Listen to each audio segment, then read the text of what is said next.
YTN 뉴스 FM 슬기로운 라디오 생활. 안녕하세요. 아나운서 최영진입니다. 봄바람이 날리며 흩날리는 벚꽃잎이 벌써 졌습니다. 때이른 봄비로 벚꽃이 많이 떨어지면서 그야말로 빠른 벚꽃 엔딩이 찾아왔는데요. 서울의 벚꽃은 지난달 24일 개화해서 1922년 관측을 시작한 이래로 가장 빨랐습니다. 저도 최근에 윤중로 사진을 보니까 벌써 초록잎이 났더라고요. 벚꽃 관람의 대표적인 명소 여의도 윤중로는 올해 사전 추첨제를 통해서 일부 관람객들의 입장만 허용이 됐는데요.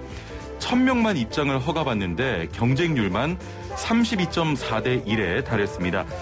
내년에는 우리 모두 마스크를 벗고 벚꽃을 감상할 수 있길 바라봅니다. 오늘 1부는 이슈 인터뷰 시간인데요. 지난 목요일부터 만 75세 이상 어르신을 시작으로 코로나19 2분기 접종이 시작됐습니다. 지난주 백신 접종을 마친 충북 음성의 어르신 이야기 들어보고요. 이어서 전문가와 함께 4차 대유행 우려까지 제기되고 있는 현 코로나19 상황과 전망에 대해 살펴보겠습니다. 2부는 부동산 세금 상담 준비되어 있는데요.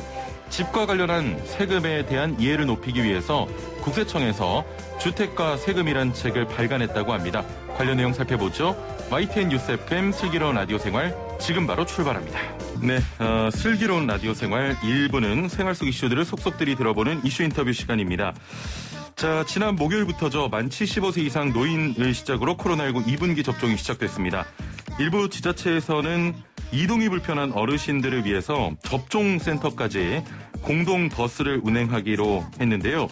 자, 지난주 백신 접종을 마친 충북 음성군의 어르신 연결해서 잘 다녀오셨는지 몇 가지 이야기 들어보겠습니다. 충북 음성군의 노순자 어르신입니다. 안녕하세요. 예, 안녕하세요. 예, 먼저 전화 연결 감사드리고요. 예.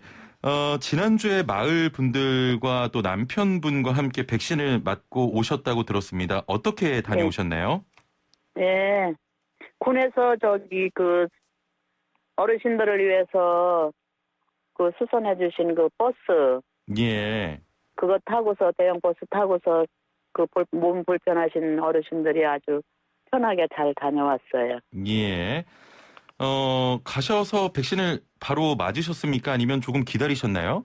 기다렸어요. 아, 좀 기다리셨나요? 예, 금왕분들이 오셔가지고 먼저 맞으시는 바람에. 예. 한 얼마 정도 기다리셨나요? 한참 기다렸어요. 한참 기다리셨어요? 예. 예. 백신 맞고는 바로 집으로 가셨나요? 아니요, 거기서 한 30분 또 이상 없나 하고 앉아 있다가 왔어요. 아, 백신 맞고 30분 정도 있다가.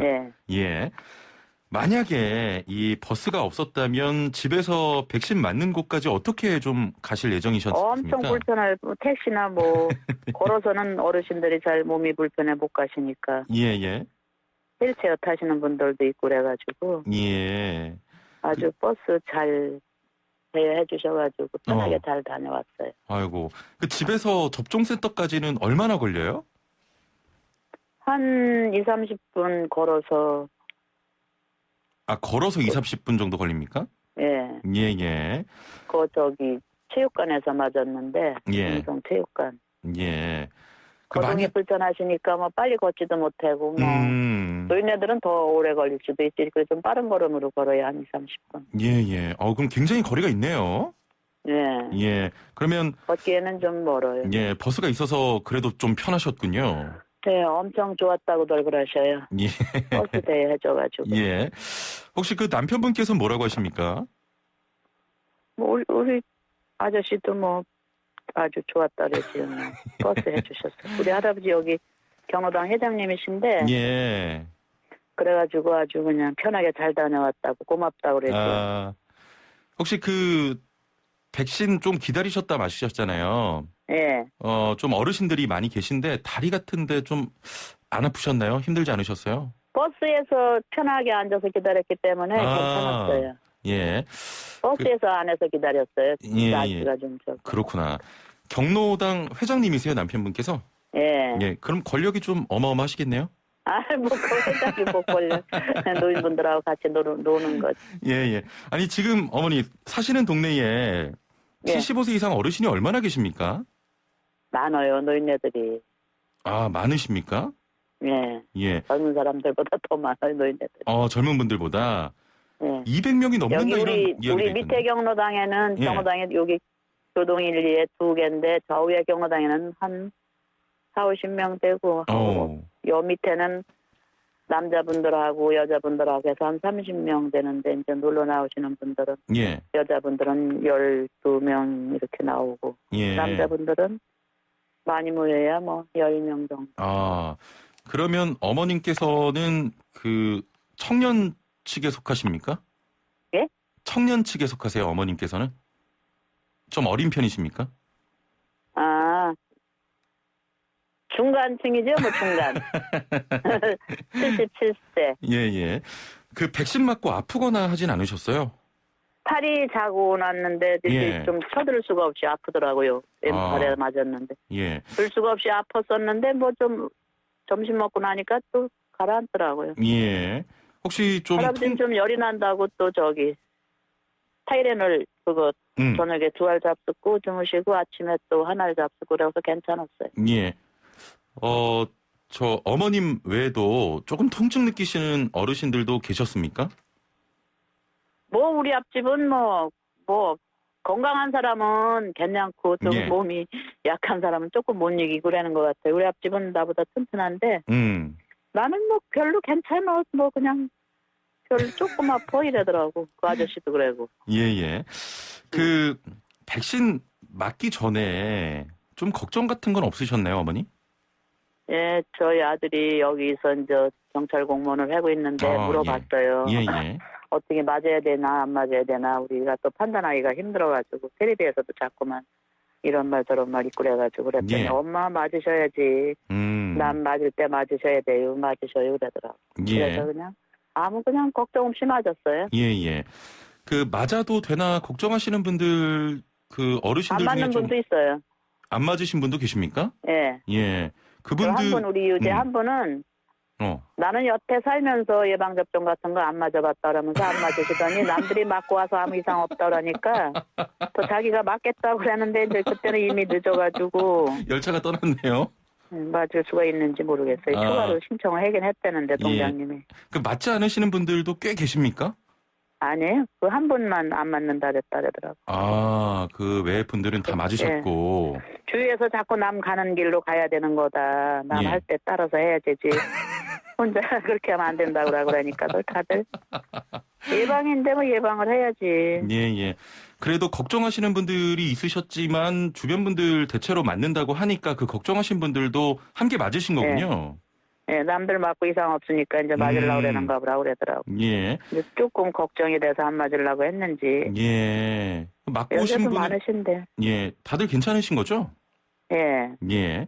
그 백신 맞고 집에 가실 때 또 한 번 좀 주사를 맞아야 한다고 하던가요? 예. 4월 22일 날. 아, 4월 3주 22일에. 지나서. 예. 그때 다들 호응이 좋았어요. 4월 22일에 또 2차 접종이 있는데 그때도 저 버스 이용해서 가시겠네요. 예, 그때도 버스 이용해 준다 그러더라고요. 예.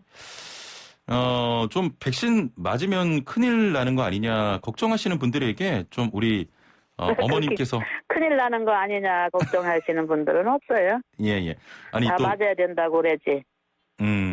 저기 어머님 오늘 또 예. 백신 저번에 잘 맞고 오셨는데 백신 걱정하시는 우리 국민분께 한마디 해주시죠. 백신은 예방접종이기 때문에 미리 맞아가지고 예방을 하는 게 좋으니까 꼭 맞으셔야 돼요. 예, 알겠습니다. 어머니 2차 접종 잘 맞으시고요. 오늘 전화 연결 감사합니다. 예, 감사합니다. 네. 자, 지금까지 충북 음성군 노순자 어르신이었습니다. 자, 이렇게 백신 접종이 순차적으로 진행되고 있지만 그 최근 전 세계적인 백신 수급 부족으로 각 나라의 경쟁이 치열해지고 있습니다.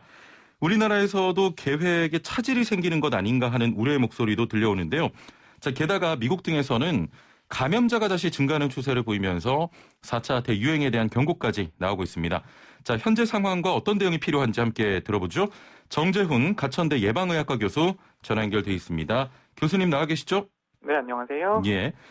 자, 먼저 어제 85세 어머니께서 코로나 접종을 하셔야 하는지 형제들끼리 의견이 나뉜다고 어떻게 해야 하냐 이런 애청자의 문자가 있었는데요. 백신 접종에 대해서 아직도 걱정하시는 분들이 많은 것 같습니다. 어떻게 봐야겠습니까?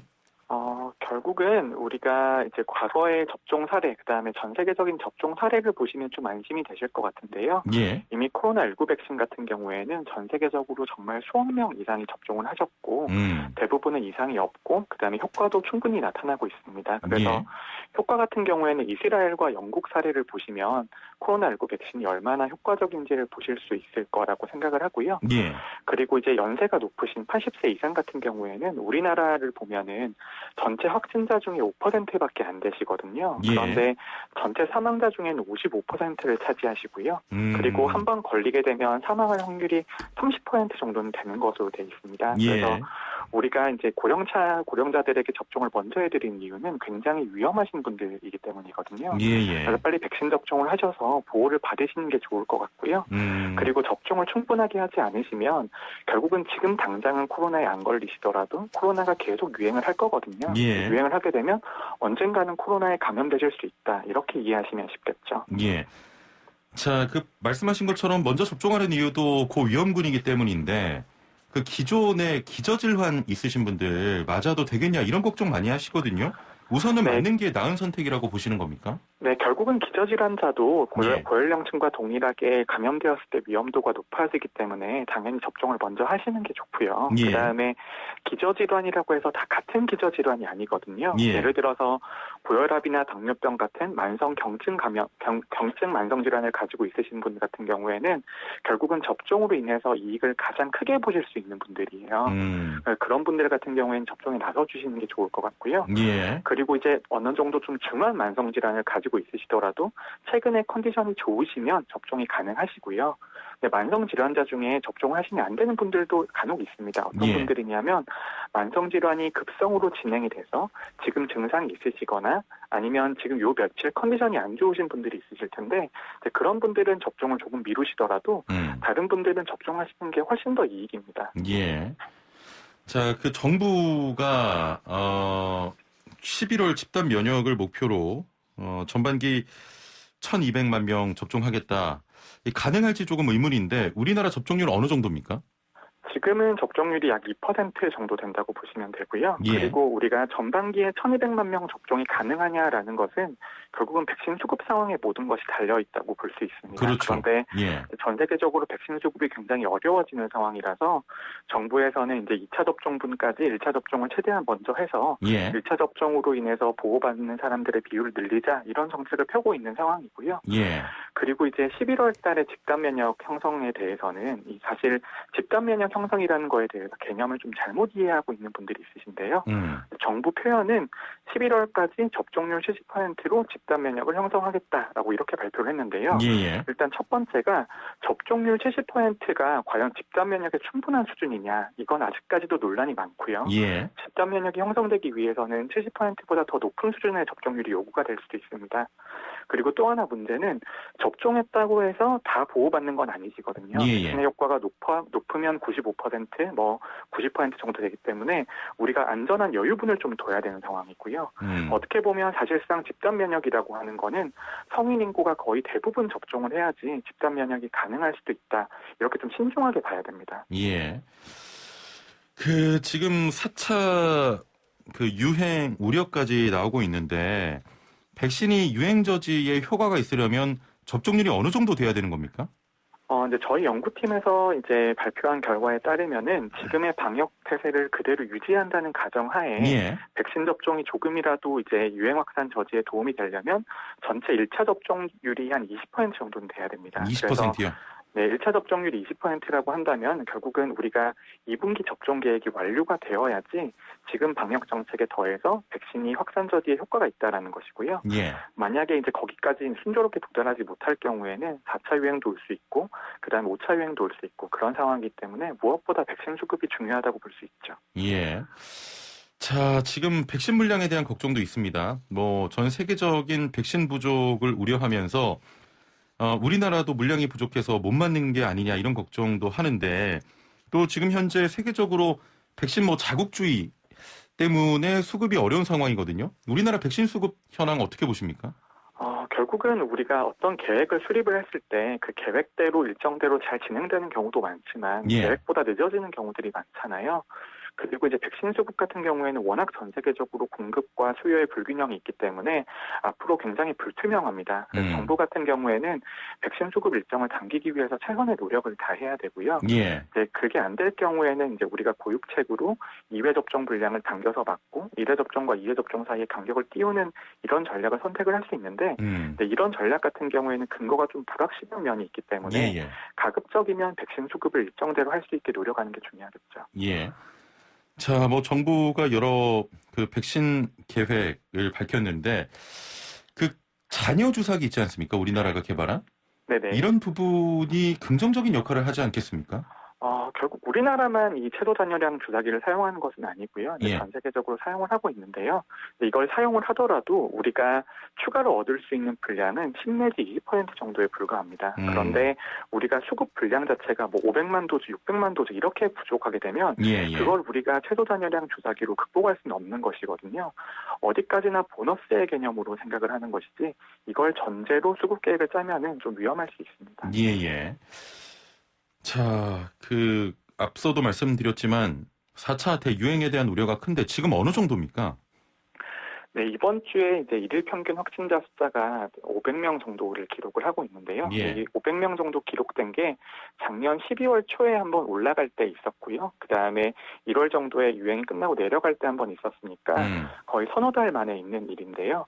우리가 4차 유행은 실제로 왔는지는 정말 급격하게 확진자가 증가할 때서는 4차 유행이 왔다고 우리가 확신할 수 있지만 지금처럼 소폭 증가하는 추세일 때는 이게 정말 온 건지 아닌지 판단하기는 굉장히 어렵습니다. 그렇지만 지금 지표들이 안 좋아지고 있는 것은 분명한 사실이고요.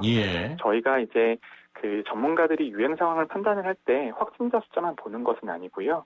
검사했을 때 나오는 양성률이라든지 역학조사에서 경로조사가 어느 정도 되는지까지를 다 살펴보거든요. 근데 그런 지표를 봤을 때 지표들이 다 악화되는 방향으로 가고 있기 때문에 지금 이제 조심하지 않으면 언제든지 4차 유행이 급격하게 진행될 수 있다. 그 정도 상황으로 보입니다. 마지막으로 여쭙겠습니다. 그 사회적 거리두기를 강화해야 한다 이런 의견도 있는데 이 부분은 어떻게 보십니까? 저는 사회적 거리두기의 단계를 바로 올리는 것보다는 우리가 지난 한 달 정도를 돌아보면은 특별 방역 대책이라고 해서 개인의 책임에 기반한 방역 조치가 도입이 됐지만 실질적으로 영업 제한 시간은 9시에서 10시로 늘어나고 그다음에 수도권과 비수도권을 나눠서 영업 제한을 해제하기도 하고 그래서 사회적 거리두기의 방향이 전반적으로 완화하는 쪽으로 많이 갔던 것이 현실입니다. 그래서 단계 전체를 올린다기보다는 과거에 완화되었던 정책을 과거 수준으로 복귀시키는 정도만 해도 지금 굉장히 도움이 될 것 같고요. 그리고 사회적 거리두기 단계를 올리는 것은 이번 주나 다음 주 내로는 결정을 해야지 효과를 볼 수 있을 것이고요. 이거보다 조금 늦어지면은 4차 유행을 막는 데는 큰 효과가 없을 수도 있습니다. 그럼 지금 좀 올려야 된다는 말씀이십니까? 일단 그 과거에서 완화됐던 조치들은 원상은 복귀하는 게 좋다고 생각을 하고요. 그리고 거기에 더해서 이제 이번 주 초 정도의 추이를 보고 오늘 내일 정도의 추이를 보고 확산 추세가 있으면 저는 단계를 빨리 올려야 된다고 생각을 합니다. 한 가지만 짧게 여쭤보겠습니다. 지금 기본 방역 수칙이 시행이 됐거든요. 네네. 좀 방역에 효과가 있다고 판단되십니까? 기본 방역 수칙이라고 하는 것은 현재 사회적 거리두기 단계를 유지한 상태에서 책임과 처벌을 강화하겠다라는 그런 것인데요. 그게 본질적으로 단계가 높아지고 본질적인 제도적인 제한이 있는 것보다는 효과가 떨어질 수밖에 없거든요. 결국은 단계 상향이라든지 좀 거시적인 정책 수행이 필요한 거죠. 알겠습니다. 자, 오늘 말씀 감사합니다. 네, 감사합니다. 네, 지금까지 가천대 예방의학과 정재훈 교수와 함께했습니다. 네, 본격 문자창 CPR 프로젝트 슬라생 오늘의 상식 퀴즈. 당신은 오늘 어제보다 더 똑똑해집니다. 퀴즈 정답 맞추신 분들 중 추첨을 통해 상품도 보내드리고 있으니까요. 퀴즈 잘 듣고 맞춰주시면 됩니다. 자, 그럼 문제 나갑니다. 오늘 봄날을 맞아서 꽃 이름 문제 준비했습니다. 현재 세계에서 가장 인기 있는 라일락 품종인데요. 1947년 미국인 식물 채집가가 북한산에서 야생의 수수꽃다리 종자를 채취해 미국으로 가져가 원예종으로 개량한 뒤 붙인 이름으로 한국 근무 당시 같은 사무실 여직원의 이름을 붙였다고 해서 더 유명합니다. 이 라일락의 이름은 무엇일까요? 1번 미스킴 라일락, 2번 미스킴 해바라기, 3번 라일락 꽃향기 맡으며. 오늘 자신감이 없네. 아까 전에 오프닝에서 제가 벚꽃 엔딩 부르다가 좀 마음에 안 들어서 오늘 노래가 자신감이 없습니다.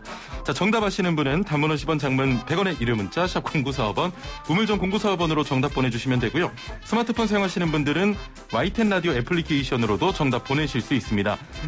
자, 선물 소개해드립니다. 정직한 건강식품 전문점 백세라이프에서 활력소 침향 청심단 3천 선물 세트와 로얄 아르간 커넬 오일 선물 세트, 영화, 드라마, 예능, 다큐멘터리, 애니메이션을 무제한 감상할 수 있는 왓챠에서 프리미엄 1개월 이용권, 요리하는 천하장사 박광덕의 감칠맛 나는 국물 해물디포리 다시팩, 88년 전통의 이탈리아 명품 커피 일리커피에서 프리미엄 스틱 원두커피 세트, 해썹 인증받은 7분 밀키트 1000명 시식평가단이 만든 은큼 떡볶이에서 떡볶이 키트 3팩, 착한 세제를 만드는 소다스쿨에서 베이킹소다 선물 세트를 드립니다. 많은 참여 부탁드립니다. 슬기로운 생활을 위한 생활백서, 매주 화요일은 알아둬야 손에 한 번은 생활법령을 알아봅니다. 생활 속 각종 분쟁들 법을 알면 답이 보입니다. 오늘 함께할 법제처의 김유미 사무관 연결되어 있습니다. 사무관님 나와 계시죠? 네, 안녕하세요. 예. 자, 먼저 오늘의 사연부터 만나보시죠. 횡단 보행자용 신호등이 설치되지 않은 횡단보도를 건너다가 달려오는 차와 부딪히는 사고가 났는데요. 운전자는 도로 양쪽에 주차된 차들 때문에 제가 횡단보도를 건너기 시작한 사실을 확인할 수 없었다고 합니다. 게다가 보행자인 저보다 운전자가 먼저 횡단보도에 진입한 것으로 확인됐는데요. 운전자의 말처럼 횡단 보행자용 신호등이 설치되지 않은 횡단보도에서 자동차 운전자가 보행자보다 먼저 진입했다고 해서 운전자가 횡단보도에서의 보행자를 보호할 의무가 없는 건가요? 네, 횡단 보행자용 신호등도 없고 주차된 차량 때문에 보행자 확인이 어려운 상황에서 사고가 났다면 책임 소지를 두고 좀 난감할 수 있을 것 같거든요. 네, 그렇죠. 최영진 아나운서께서는 어떻게 생각하세요? 1번, 예. 보호할 의무가 있다. 2번, 보호할 의무가 없다. 너무 쉬운 문제 가지고 오신 것 같아요. 1번입니다. 보호할 의무가 있다. 네, 맞습니다. 정답은 1번, 보호할 의무가 있다입니다. 만약에 2번이었으면은 안 가져오셨을 것 같은데, 이런. 네, 맞습니다. 예. 네, 도로교통법 제27조 제1항에서는 모든 차 또는 노면 전차의 운전자는 보행자가 횡단보도를 통행하고 있을 때에 보행자의 횡단을 방해하거나 위험을 주지 아니하도록 그 횡단보도 앞에서 일시 정지하여야 한다고 규정을 하고 있고요. 예. 교통사고 처리 특례법 제3조 제2항 제6호에서는 도로교통법 제27조 제1항에 따른 횡단보도에서의 보행자 보호 의무를 위반해서 운전한 경우에는 특례법의 처벌 대상으로 규정을 하고 있습니다. 예. 이와 관련해서 대법원에서는 자동차의 운전자는 횡단 보행자용 신호기의 지시에 따라서 횡단보도를 횡단하는 보행자가 있을 때에는 횡단보도의 진입 선호를 불문하고 일시 정지하는 등의 조치를 취함으로써 보행자의 통행이 방해되지 않도록 해야 된다고 판시를 하고 있는데요. 예. 또한 살펴본 사례와 유사한 상황에서도 대법원에서는 횡단 보행자용 신호기가 설치되지 않은 횡단보도를 횡단하는 보행자에 대해서도 이와 마찬가지로 적용된다고 봤습니다. 예. 또 모든 차의 운전자는 보행자보다 먼저 횡단 보행자용 신호기가 설치되지 않은 횡단보도에 진입한 경우에도 보행자 횡단을 방해하지 않거나 통행의 위험을 초래하지 않을 상황이 아니고서는 차를 일시 정지하는 등 보행자의 통행이 방해되지 않도록 할 의무가 있다고 해서 교통사고 처리 특례법상 처벌 대상이 된다고 봤습니다. 예. 자, 모든 경우 보행자가 우선입니다. 안전운전 하시고요. 오늘 시간상 여기서 마무리해야 될 것 같습니다. 오늘 말씀 감사합니다. 네, 감사합니다. 네, 지금까지 법제처의 김유미 사무관과 함께했습니다. 네, 1부는 여기서 마치고요. 2부는 부동산 세금 상담 준비되어 있습니다. 부동산 세금과 관련해서 궁금한 점 있는 분들, 또 고민이신 분들 지금 서둘러서 단문 50원, 장문 100원의 유료 문자 샵 0945번으로 보내주시길 바랍니다. YTN 라디오 애플리케이션과 유튜브 댓글창도 열려 있습니다. 57분 날씨와 교통정보 듣고 11시 정각 2부에서 뵙죠.